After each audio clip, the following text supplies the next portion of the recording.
There'd be a study guide that the teacher would give the student, say, you need to complete this study guide, and once you do that, then you can have further attempt. Okay. Right? And then maybe a parent sign off on it. Would it make sense to send this back to the curriculum council and the teacher and the teachers and say, you know, we need more clarification on some of these things? I think so. I think so, because Otherwise we're picking this apart to the point where this won't look anything like what they submitted. Right. Yeah, and I think what's missing from this discussion is the logistics of doing this from a teacher perspective. Now, I don't know how to convey that to this board, but I mean, you have to remember that every teacher in the school has their fingerprint on this. Mm-hmm. Every teacher. You know, they had a chance to look at it and give their comments, and then went back to the council, and we did the same thing. So, cool. It's now got a little bit of monopoly in there, so that makes all of us. So they Again, took. I'm sorry. No, go ahead. So the issue is, yeah, I don't think we're going to make much progress here, given where we are now. So let me. The curriculum what council. the issues are about parent communication. Yeah. The player who initiates the attempt, the extra, the teacher, the student. And what's required, or what extra effort is required? Or additional? Listen at how would extra effort be proven? Mm-hmm.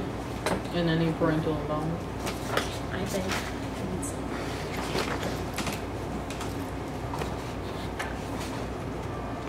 Okay. So the curriculum council saw what the parent advisory committee did when they did these? Oh, in detail, yeah. We went point by point. Oh, okay. I just wasn't sure. I mean, not on And the you can see council. the majority of things were adopted as written. Yeah, I like the mastery of learning instead of further attempts. And if they can come back with, you know, addressing continuity. Can you be more specific, please? Well, just continuity across, because we've dissected the word teacher into, you 10 know, different things. coming out with grade level. Removing What we're saying is it's consistent Oh. across a grade, removing subjectivity, taking into account specials. I think we'll be around. Okay, I think I have it. Okay, thank you. Okay, next item is curriculum assessments. I had a request at the last board meeting to provide a little more detail on the grading of common assessments. And so what I did is I put together a question and answer for the board, and also have some examples here. So what I would like to do, I know the board has read the Q&A, but what I would like to do is explain these examples because I think they need some explanation. If you go to first the chemistry exam, and that's, if you look 3-3 in the lower right-hand corner. Right, this is an exam that's actually been given. Okay, this is in 8th grade. This is John Reed's chemistry exam. And you can see the first page basically are the level 2 questions, and as you proceed on 3.4, you've got some level 3, pretty much all those. And if you can answer any of those questions, all right. And then on 3.5, 15 and 16 are level 4. All right, then if you go to 3.6, and this is where I want to spend a little bit of time. These are actual students, student 1 and 2 and 3 and so on are actual students, okay? So level 2, level 3, and level 4 simply indicate how many points that this student got for each of those categories. So for example, student number 1 got 31 out of 35 for level 2, 28 out of 35 for level 3, and then for level 4 they got 5 out of 10, and that's a total of 64 points. And if you do that over 80 total points and round it up, it comes to 79. So the point I'm making here is that this is a point system, and it's the same point system that John Reed has always used. The only thing that's changed on these assessments is that we've more clearly stated and systematically what level the questions are. Now, I think there's a couple important points here. If you look at level 4, the way that those questions typically are designed, you'll see this on the math assessment too, is that every student got at least 2 points on the level 4 questions. So these are questions that we want students to attempt, and they're given credit based on their effort and how much of it they got right.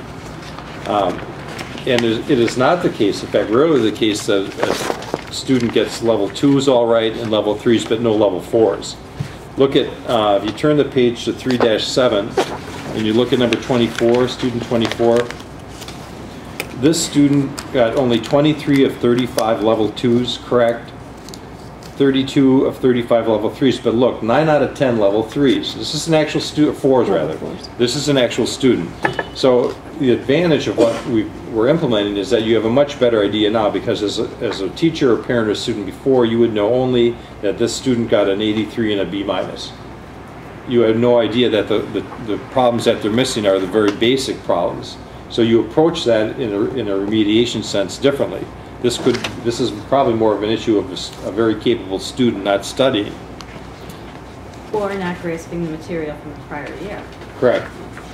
So, anyway, that's how these, so this really, again, this is a 100-point scale, or based off a 100-point scale. So, based on how many they got right out of a certain number of points, whatever there were, that's how the grade is computed.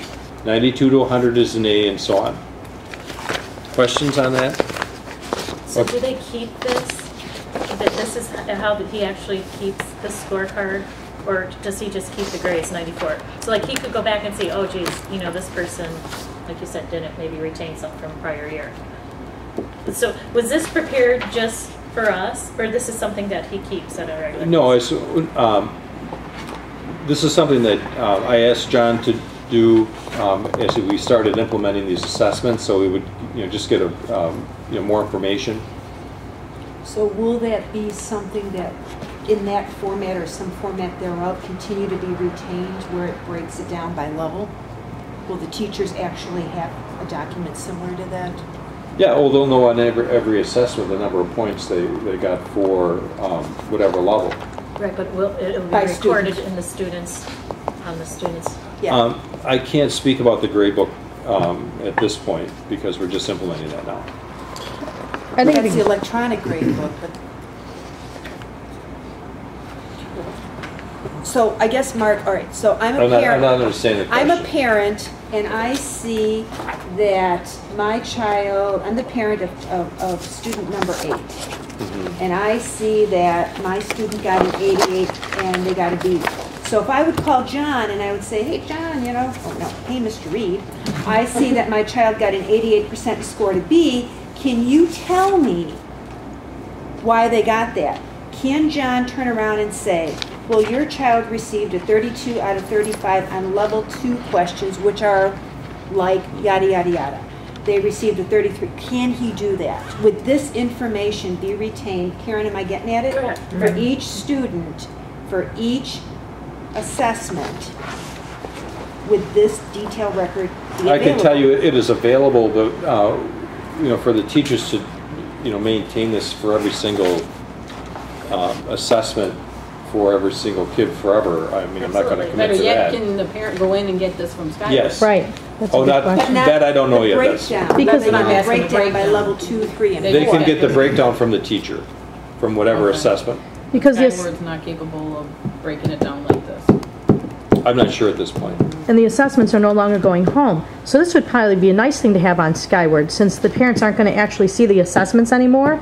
They might want to know, where did my child mess up? And I would assume that the teacher would not want to field, I don't know how many parents would be calling saying, where did my child screw up? Because they're not going to see the test. Now, I'm a parent that wants to, I go over each thing. Okay, you got this wrong, let's, tell me how to do this again. So that's, for me, I would be calling and driving the teacher nuts. So I would think it'd be better to put it up there and save some phone calls. I think it's worth exploring because I have to agree. I mean, looking at child 27, they got a B minus, so they got child 24, they got a B minus, so they got a very low B. I'm sure other tests will probably dictate, in other classes, etc., will probably dictate that this is probably a high achieving student.